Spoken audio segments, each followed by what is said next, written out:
Welcome to another episode of This Is Why I Don't Vote, a podcast, your safe space to discuss sports, politics, social issues, and yes, even religion. And we will talk religion this week, a somber second episode to the second season.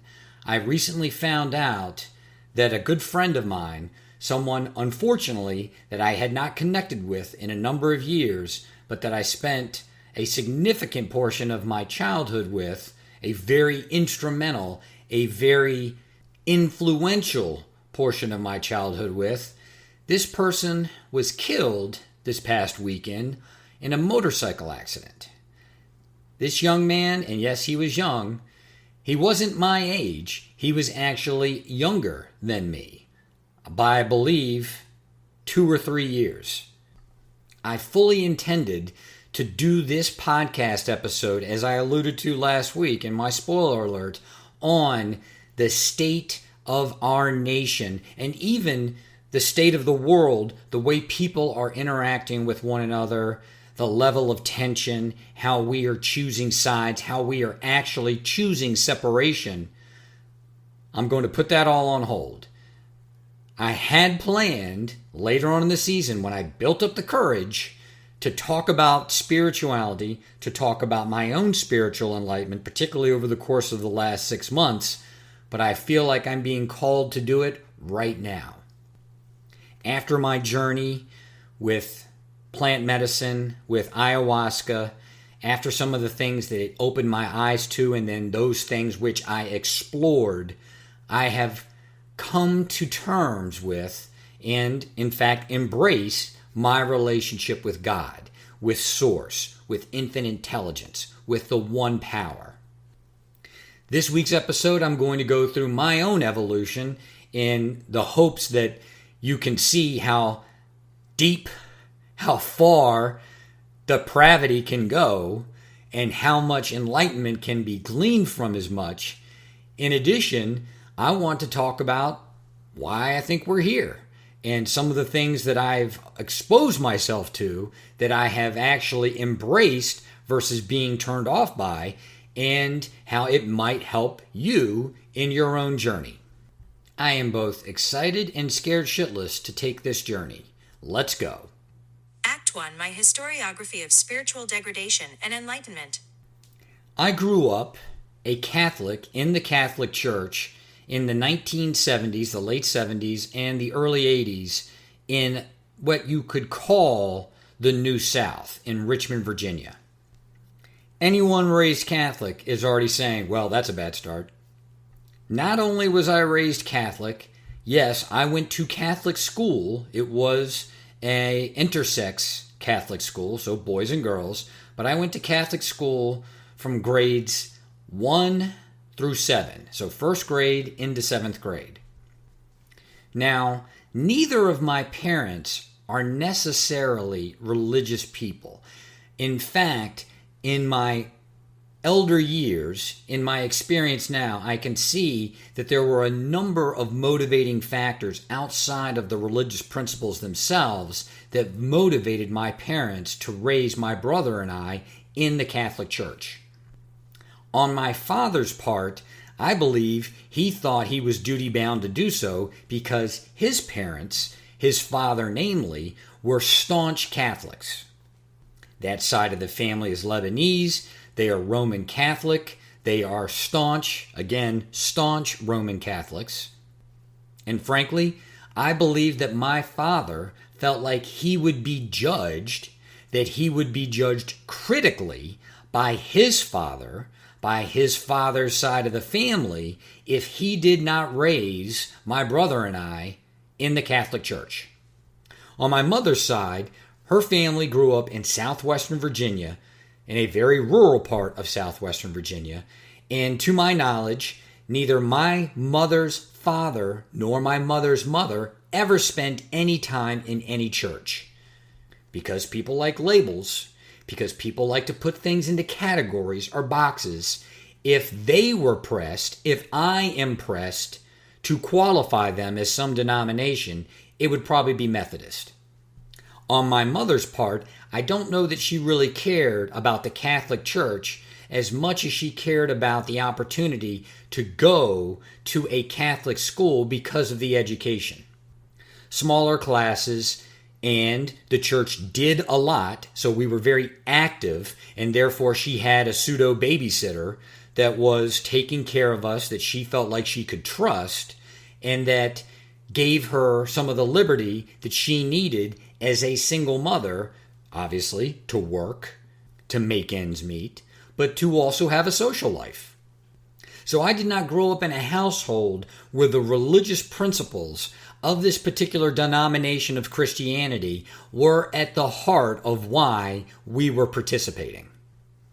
Being a student in a Catholic church had all of your atypical Catholic Church movie stereotypical participation events. You went to church twice a week. You had all of these different classes and programs and rituals within the orthodoxy of the Catholic Church. It was Richmond, Virginia. It was the late 70s, early 80s.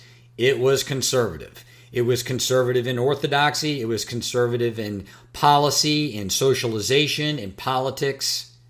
This particular school that I went to, they were one of those curious types of Catholic schools. And when I say curious types, many Catholic schools are very strict about its admittance, that they are only going to admit a certain number of kids, and very often they have to be drenched, they have to be doused in the orthodoxy of Catholicism.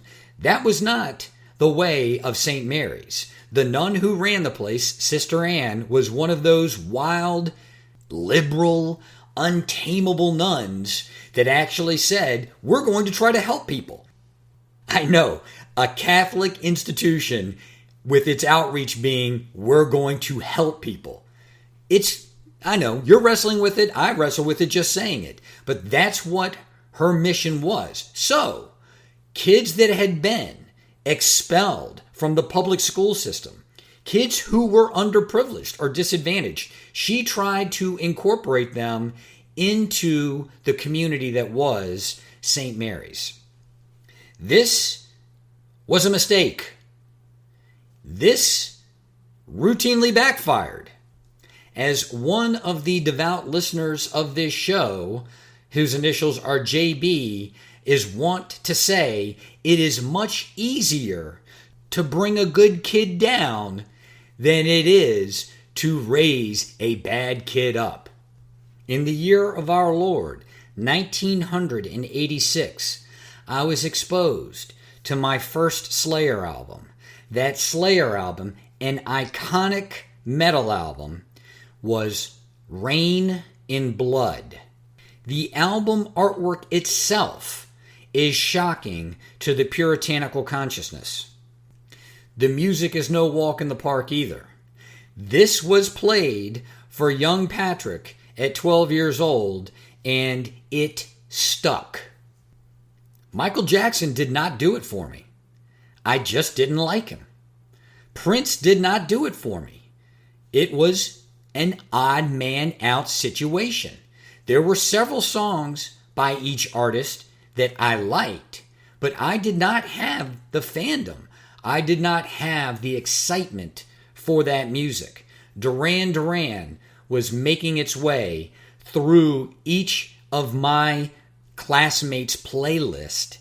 And again, I liked a couple of Duran Duran songs, really didn't do it for me. Now, as a mirror on what an unhappy home life I had, when I first heard Rain in Blood, it hit. This is for me. This resonates with me. Now, as a side note, the person who brought that album to school, who had been kicked out of the public school system, was summarily expelled for bringing that album to school. This was a place, this St. Mary's, where we had, and I'm not exaggerating, on a weekly basis, a summary of the things out in popular culture that we were to stay away from because if we did not stay away, we would be possessed by the devil. Possessed by the devil. One of those things, which both my brother and I partook in routinely, was Dungeons and Dragons. I was a professed Dungeons and Dragons aficionado, and I can remember being excoriated for participation in as much, and once I was browbeaten into renouncing my affinity for Dungeons and Dragons, I can remember having to get up in front of the class and explain what the materials looked like, what they entailed, so that if any of my fellow classmates saw as much, they knew well enough to stay away. This was the echo chamber in which I was raised. This was my bubble.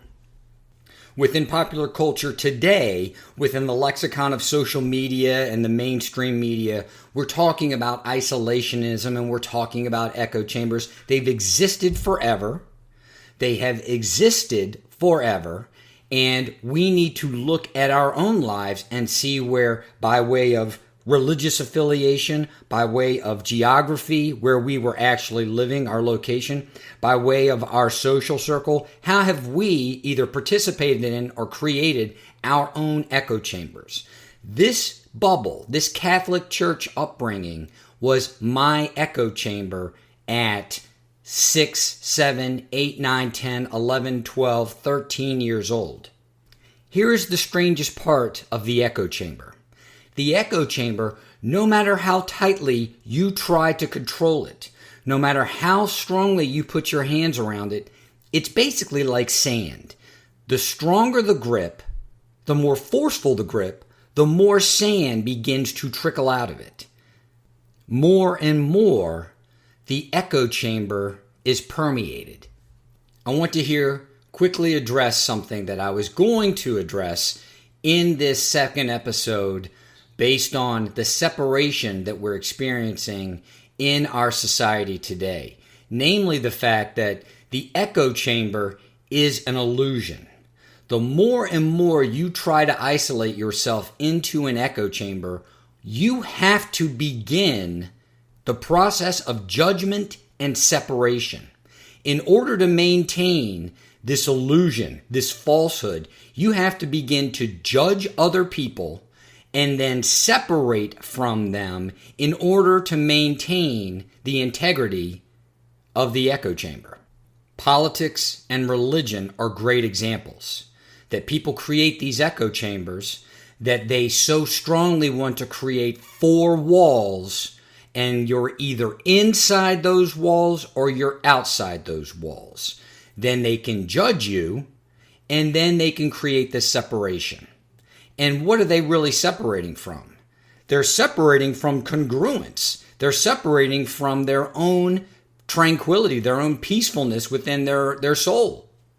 It's how so many of us can hold opinions that directly contradict one another and yet be firmly entrenched in them and not see it whatsoever, not have any awareness whatsoever that we're contradicting ourselves to maintain the illusion, the falsehood created by this echo chamber. At this moment in time in my life, in the mid-'80s, what was permeating this echo chamber? The rumors were out there. This whole thing about the Catholic Church and pedophilia and priests acting improperly, it was out there for decades. These were the rumors in the hallways. This was the water fountain or the water cooler talk. Numerous authority figures throughout the course of my childhood condemned these rumors as the words, the actions, the motions, the minutia of the devil. This is how the devil is going to take down the righteous. This dissension, this blasphemy. As we know now, not only was there plenty of child fucking, but many of the people in positions of authority, that would come into a classroom like mine and speak to a class of 11, of 12, of 13-year-olds. These very people were either A, participating in the child fucking, or B, knew well enough that it was going on and were, to use a colloquialism, protecting the shield. For years, I had a split with the Catholic Church that I could not reconcile. I kept going back like some regretful cult member, but it never resonated to me the same after all of these scandals started to break. I can't go into this building and listen to someone try and preach to me the tenets of faith, of the Christian faith, the tenets of the Christian faith as set forth by Jesus Christ, when the organization which this person is affiliated with is continually protecting pedophiles. Go out and rape all you want. Go out and kill all you want. Do you see something that's not yours that you really want? Go and take it. You still, in my mind, rank well above the pedophile. I don't need a penal code. I don't need a religious code. I can see it for what it is. There is nothing more innocent and fragile and trusting than a child, and if that's where you're going to go to get your jollies, you are on the lowest concentric circle of hell, the lowest concentric circle of evil. Why do I bring all this up? Why do I elaborate to this extent? Because this gave me, in my 20s and particularly my early 30s, the platform, the justification, the leverage to say, I don't think that God really exists. I think we're probably on this planet just as an evolutionary endgame. Life is a struggle. Life is constantly trying to evolve to meet that struggle. We're just part of that evolution. We get one go round on this planet. We die. We rot. That's how we're recycled back into the ground. And life continues. So make the most of it while you're here. And make the most of it I did. I drank a few drinks. I experimented with some drugs. I had some sex. I could not have been, for a good 10 years, more separated from my own spirituality, from my own soul, and from God, from the source, from the infinite intelligence. During that time, I truly feel like I was guided, that I was being guarded by angels, because I dodged bullets better than Neo in the Matrix ever did. Reflecting upon it, in those moments, I was completely in my ego. I was completely convinced that it was me and my strategery that allowed me to navigate some terrible situations that I'd gotten myself in.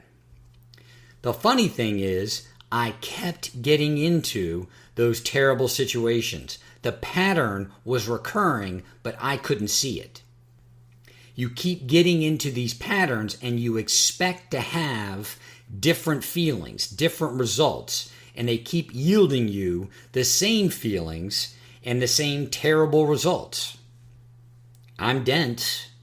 I'm probably denser than most, but I'm not that dense. Eventually, running my head directly into a brick wall yielded some enlightenment. And some, I use that word very liberally. The sum was, this isn't working. That was the enlightenment. You know, I keep doing these things. These things don't get me what I want. I don't think this is working. I'm not happy. It is a curious and tragic condition of the human experience that most of us, and that's why I can admit it to you, because this is something that I know we all have in common, that most of us don't ever try to assess where we are in our lives until we've run into a huge fucking problem. until we've hit basically what we believe or we feel is rock bottom. Then we start to say, how did I get here? And that's if we're enlightened. That's if we're ready to actually self-assess. There are many of us that don't even at rock bottom look at it as an opportunity to self-assess. They get to delve deeper into a sense of victimhood. At least I had that little, some, that minuscule, whatever word you want to use, that little bit of enlightenment to say, this isn't working. I'm not happy. Why? Act 2, it starts with separation from God. Now I know what you're thinking. Oh, this isn't going to be about Jesus, is it? I know. I used that same clip in an episode from last season, but it was too perfect not to use again. No, this isn't going to be necessarily about Jesus, though it is going to be about this thing that we call God, this infinite intelligence, this source. This is something that I had separated myself from, that I did so knowingly, and that I did so believing that I had all the justification in the world to do so. Having been raised Catholic, it's like going every day to a building to be kicked in the balls and slapped in the face and then told, this is how God loves you. Show respect. In that environment, it's easy to say, well, God doesn't exist. Because if God existed, God would not allow such an institution to exist in his, in her, in its name. Here's the thing about spirituality, about this one source, this infinite intelligence. We all want to believe that God is benevolent and that God is omnipotent and that God is ever present and that God has bestowed us this freedom, this ability, this choice. And yet, we all want to believe that all of those same traits will then be represented by God's people, by us. If we don't make the right choices, ipso facto, then God doesn't exist, right? Is that not the way that we see it? If anything bad happens, it's not us.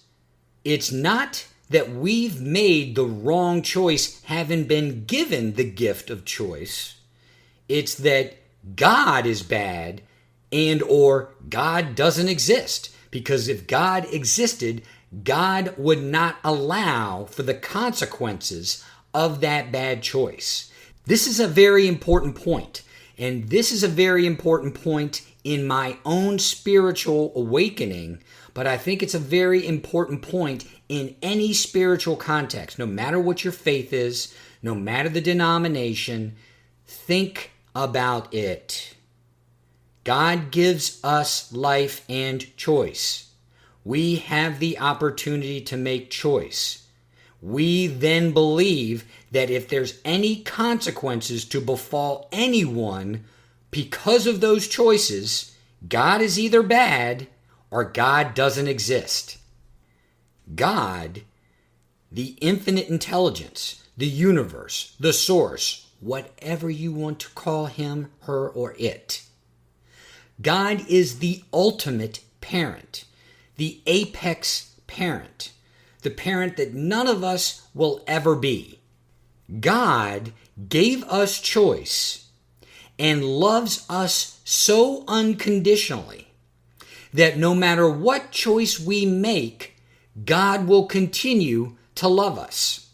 Now, anyone out there that has kids will say, I love my kids unconditionally. Your kids haven't eaten anyone that you know of, right? They're not locking people up and then consuming them. You don't know how you'd feel about your progeny if they did some of the despicable things that we know other human beings have done over the course of human existence. God loves all of us unconditionally. And why is God the apex parent? Because you are going to make your choices, and you are going to suffer the consequences of those choices without any assistance in the moment those consequences befall you. All of my friends who listen to this podcast, and again, that's pretty much everyone who listens to this podcast, most of you have children.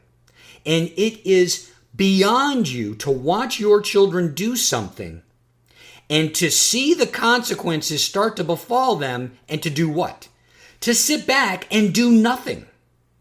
To have that consequence befall your child in front of you and say, well, you know what? They need to learn this lesson.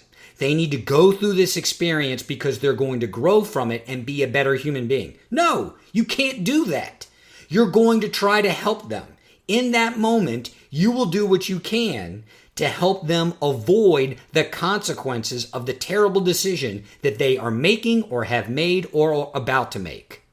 The real God, the true one source, the true maker, the true infinite intelligence, has sat us on this earth and said, go, make your choices. When you need help, ask me for help and I will help you.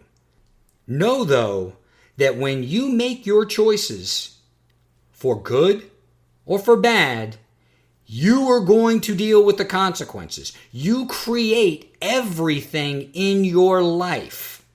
If it is a good life, you have made good choices. If it is a bad life, you have made bad choices. I am not going to come down like this proverbial helicopter parent and stop you from making a bad choice or stop you from having the terrible consequence of that bad choice befall you. So boo-hoo-hoo Patrick, not happy, in patterns where terrible feelings or terrible consequences continue to befall him, I had to wake up and realize I am creating all of this. This isn't God. This isn't some kind of punishment.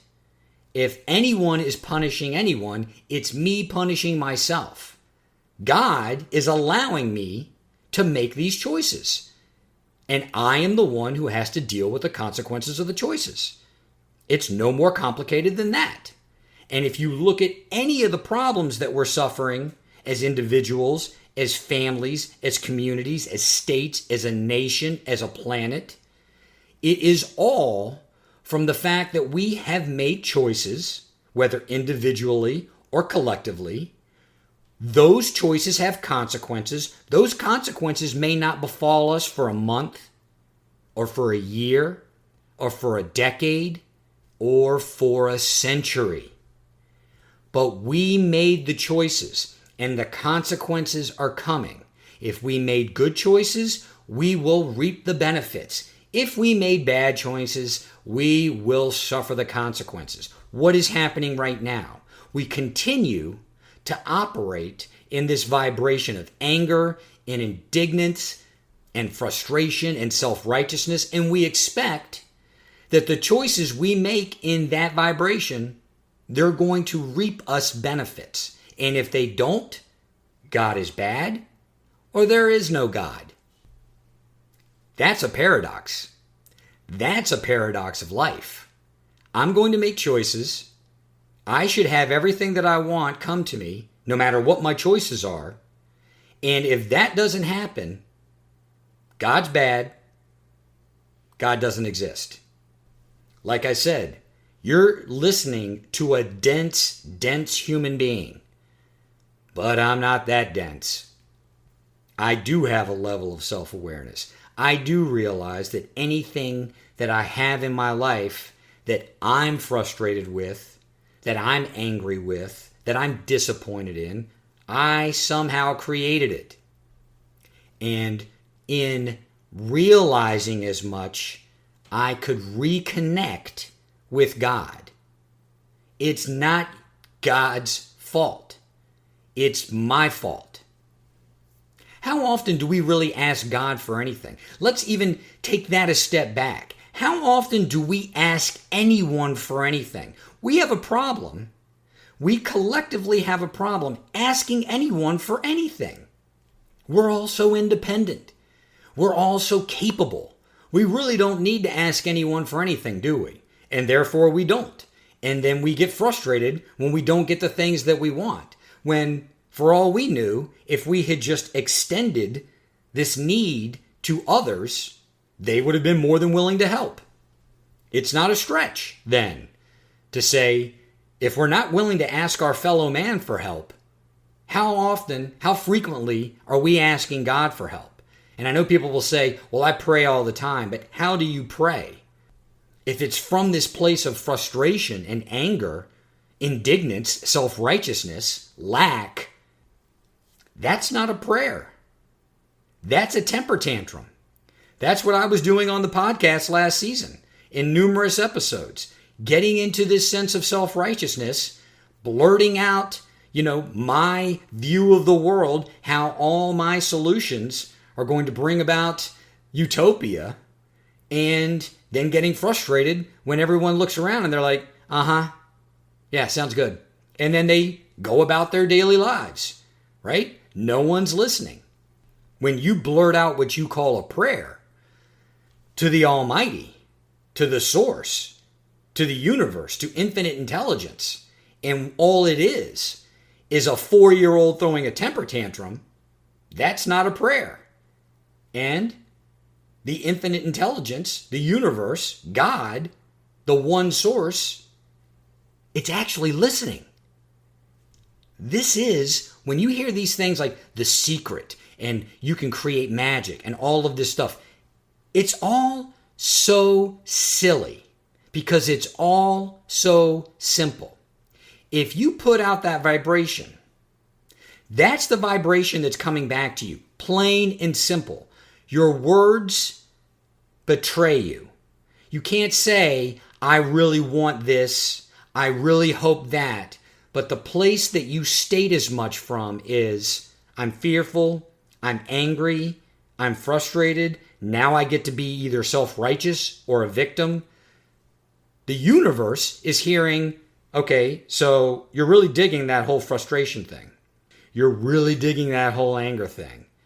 You love that self-righteous, right? To get into that vibration of self-righteousness, what about being a victim? Oh my God. Would Instagram and Twitter and Facebook even have a day's worth of content if there weren't enough users feeling like they were victims? Let's give them some more victimhood. This is actually part of what I was going to say about the state of our political climate, the state of our social climate, that all we're doing is acting within this vibration of anger, of frustration, of self-righteousness, and then that's all we're getting back. That's all we'll get from the one source. If that's the way we communicate, if that's the way we communicate with each other, if that's the way we communicate with the one source. So in reconnecting with God, I realized that in order to bring in the things that I wanted in my life, I had to start being them immediately. I had to be a happier person. I had to be a less judgmental prick. I had to be more of an open space where I could meet other people where they were at versus imposing my will onto them. That's when the whole concept of when you take one step towards God, God takes 2 steps towards you. That's when that concept starts to materialize, starts to manifest. You make the change in you that you want to see in the world, and all of a sudden, all of those things that you wanted to see in the world start to come to you. And I'm going to talk a lot more about that concept this season of the podcast in a number of different areas of my life, of your lives, of society, of politics, of religion, in particular sport. No, ladies, we're not going to get away from sport. But Matthew 7:7, the Bible, Matthew 7:7, it's no more complicated than ask and ye shall receive, and ask the way that you want it to be granted. Don't ask in the way that you don't want it to be granted, because you're going to get what you're asking for in the vibration of how you're asking. And that leads me to my final point. I don't want to belabor this point because I'm going to belabor it in other areas of the podcast, in other episodes. And it's important right now to look at the context in which I'm actually communicating this information to you. A very good friend of mine passing away all too early in his life, and what that actually means to me, to us, to the universe. What's the point of all of this? Act 3, why are we here? Or what's the fucking point in any case? After sitting with Mother Aya last year, I did my podcast episodes, and I told everyone I saw the energy that surrounds us, the energy beings that we are, how we interacted in this hidden or unseen universe of energy. You think thoughts, those thoughts have as much action, have as much energy, are put out into the universe just as if you were throwing a rock, or that you were building something, that you were accelerating your car. It has the same force in this energetic field. And what's strange about it, what's beautiful and frightening at the same time, is that whatever you put out then comes back to you. I saw this. Well, Patrick, I know you're saying you were also tripping your balls off. Yes, I was tripping my balls off. It was no less real to me, and in my mind, it is no less real as to how the universe actually operates. And when I say the universe, I mean the one source, God, Yahweh, the infinite intelligence. This is how God interacts with us. We are God's manifestation on this planet, and yet we have the freedom to think the thoughts that we want to think, to take the actions that we want to take. But it is going to be put out into the universe, and it's going to come back to us. So why are we here? Why are we actually in this plane of existence? What are we doing in this life? I preface this question with the energy that is who we are, that is what we are surrounded by. We are an everlasting, energetic soul. That is who we really are. Each and every one of us. We each have a soul. It is everlasting. It is a body of energy that is within, or as many people will say, is trapped within this human form. And we are here for some individual reason, some kind of lesson that we need to learn. I came back from sitting with Mother Aya. I pour my guts out, well, to a very high degree. Didn't reveal everything, but I pour my guts out about what happens, and many people respond to me in ways that I did not expect. Many people respond about their own spiritual journey or things that resonate with them that they heard in my podcast, and they say, you may want to explore this. One such person turns me on to a series of books. I apologize. It's actually 2 books. The books are Journey of Souls and Destiny of Souls. Premise of the books. Guy, psychologist. Psychologist puts people under hypnosis to help them with their trauma. In hypnosis, he starts having people talk about their soul, their everlasting soul, their past lives as this everlasting soul, the different issues that as a soul they are facing, and the lessons that they have either not embraced or that they have consciously refused to learn. And the fact that they keep coming back to Earth in these different physical bodies to learn these lessons. Now, that's a pretty intriguing premise. But when I went to look at the books on Amazon, I, of course, am going to read reviews. I'm going to look on the front and the back cover. And one of the first people who promoted the book was Shirley MacLaine. And my ego saw that and said, she's a fucking nut. What are you doing? So I did not immediately purchase these books. put them in the Amazon cart, then saved them, and eventually I felt called to get the first book, Destiny of Souls. I read that book, and so many things in that book resonated with the things that I saw and that I felt were being called to me when I sat with Mother Ayahuasca. I immediately went out and bought the second book, Destiny of Souls. We are an everlasting soul. This whole idea of reincarnation has too much human input into it. But it's no more than, it's very possible that souls will go into the ether, that they will review their lives that they had on planet Earth, that they will then learn from some of their experiences, and that they will volunteer, because they have more to learn, to come back and continue the journey.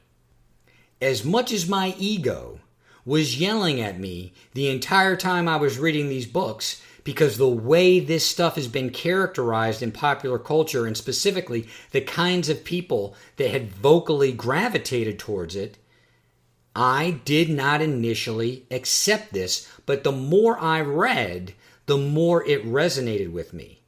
Why are we here? Or, what's the fucking point in any case? Oh, come on, what's the point? What's the fucking point in any case? I gotta argue with you? I gotta knock heads with the cops? I don't know why that came through me, but as I was thinking through this segment of the podcast, the monologue from Al Pacino in Glengarry Glen Ross, his character Tony Roma, what's the fucking point in any case? What's the point of all this? We go through all these hardships in life. We have all of these struggles. We wrestle really with not only all of these things that we think are external, but more often with these internal things, the perceptions that we have of the experiences that we go through. Why are we here? What's the fucking point in any case? To actually go through these experiences, to learn these lessons, and to then realize that we see many of these experiences the way that we see them because of this eternal part of us. In this plane of existence, we are all one consciousness. We are a singular consciousness experiencing itself subjectively. We all see this one singular consciousness subjectively, the way that we see it through our eyes, because of our internal belief system, because of the things that we have individually experienced. And many of those things are influenced by this eternal energy, this soul. If you have problems managing your anger, you get to come back to the extent that you want to continue the journey and manage your anger issues.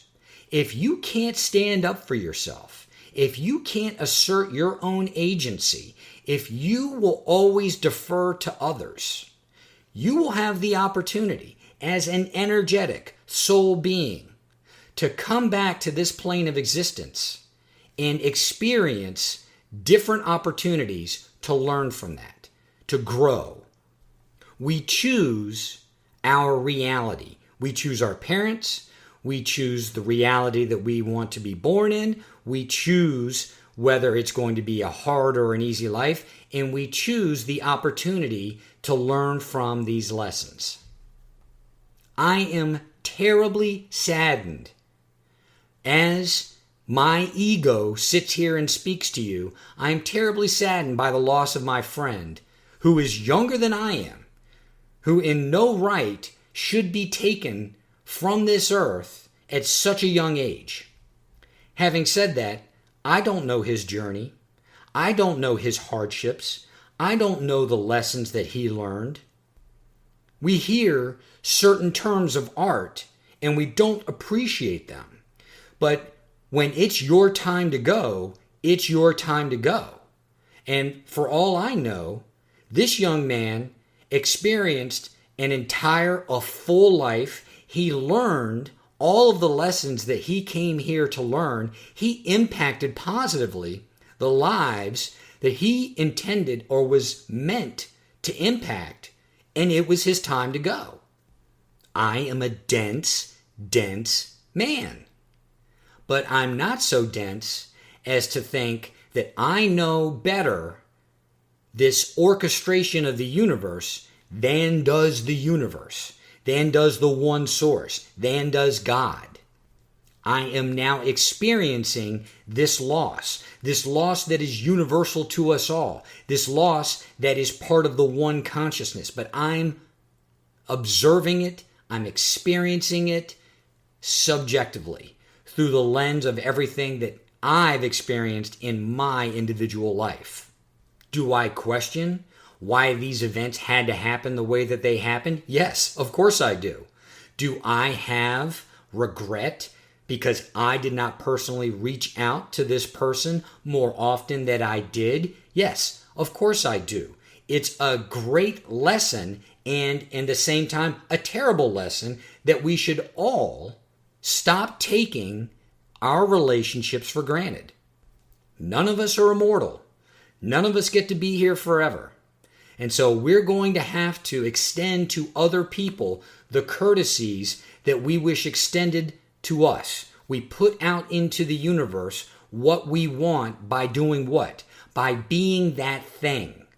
We are the change that we want to see in the world. I pray for this person's family.